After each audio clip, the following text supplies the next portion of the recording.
All right, starting off first with a 2016 quarter. Now, this is the Cumberland Gap quarter. So this coin here has double curved clips. So we can obviously see that's a pretty noticeable error. The coin is clipped. It's an actual mint error. The coin is graded by NGC at a mint state 66, and this quarter ended up selling for around $70. So not too bad. A lot more than 25 cents. Next up is a 2011 Jefferson nickel. Unfortunately, the coin is damaged, but it was struck off center. So it is a mint error, a genuine mint error. Look at that. That is amazing. Of course, we see that both on the obverse and the reverse of the coin. This coin ended up selling for around $70 as well. Next up is one of my favorite coins of this video. It is a 2010 quarter. Now, this is the National Park quarter. That is the P mint mark. As we see here on the obverse and the reverse of the coin, you can see that it is not the right shape. And the reason is because it was actually struck onto a 5-cent planchet.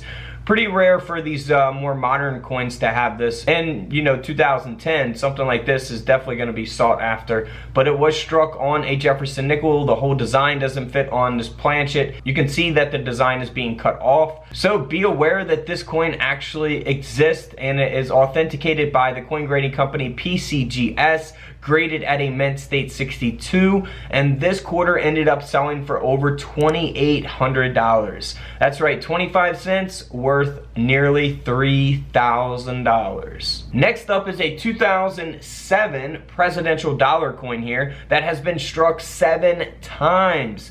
And of course, those strikes are off center. This coin is also missing the edge lettering. So if you guys go to the bank, get rolls of presidential dollar coins, always check the edge and look for the lettering. It's supposed to have the date and the lettering there on the edge of the coin. If it does not, then you probably want to get it graded, because some of those coins, depending on their condition, can sell for decent money. In this case, this coin sold for over $3,100. Again, a $3,000 coin because of those mint errors. Now here is a state quarter from 2004. We've talked about this quarter. We've done a whole video on it. It is the D mint mark, and it has the extra low leaf. So for these quarters, typically you'll find a Wisconsin quarter and pocket change, and it will not have that extra leaf there at all. But you want to look for an extra low leaf or a high leaf. Here's examples of the low leaf, and then here's an example of the high leaf. So in this case, this quarter has the low leaf. I actually have one of these in my collection, and this coin ended up selling for over $6,000 at the time that it sold. Now, some of these are, you know, not going to sell for anywhere near this price, depending on the grade of the coin and when the coin actually sells. But they are definitely sought after by collectors. Pretty cool thing to always look for, because you can always find state quarters and pocket change. Just something really simple to always be on the lookout for. Now here is a 2001 penny 1-cent coin that was struck on a 2001 10-cent coin. So 2001 Lincoln cent struck onto a 2001 Roosevelt dime here, which we can see both designs of those coins, of course.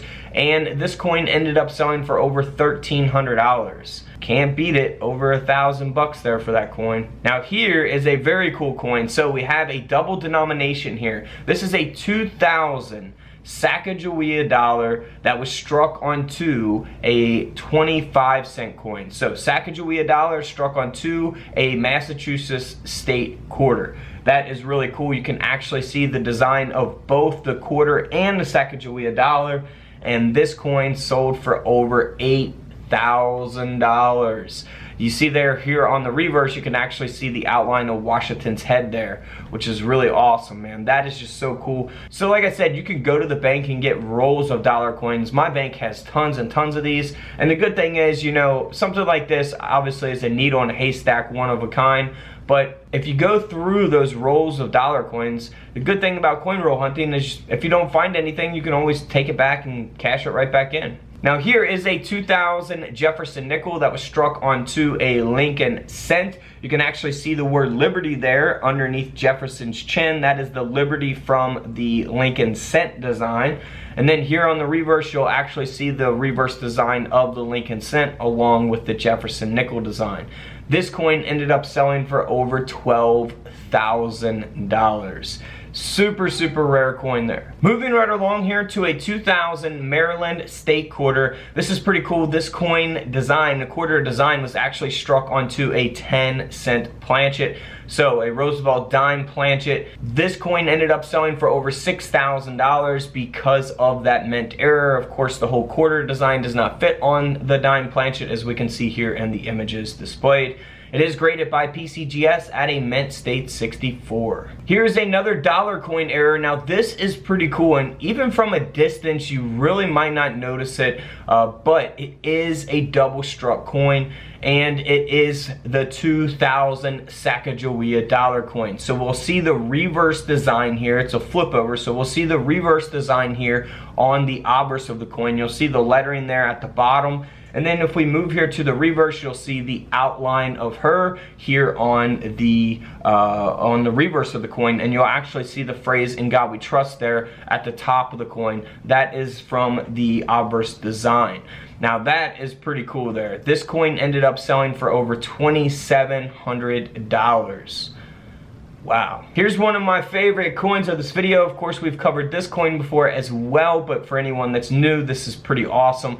This coin does not have a reverse. This nickel was struck with two obverse dies, meaning that it has two fronts, two obverses of the coin. So no reverse. So here's one side of the coin, here's the other side of the coin. I mean, that is super, super rare right there. Graded at a mint state 65 by PCGS. This coin sold for over $20,000. Unbelievable. Alright guys, don't forget to subscribe in the middle. Check out the videos to the left of me. And until tomorrow, I'll see you guys in the comment section below. This is Couch Collectibles, and this is where I disappear.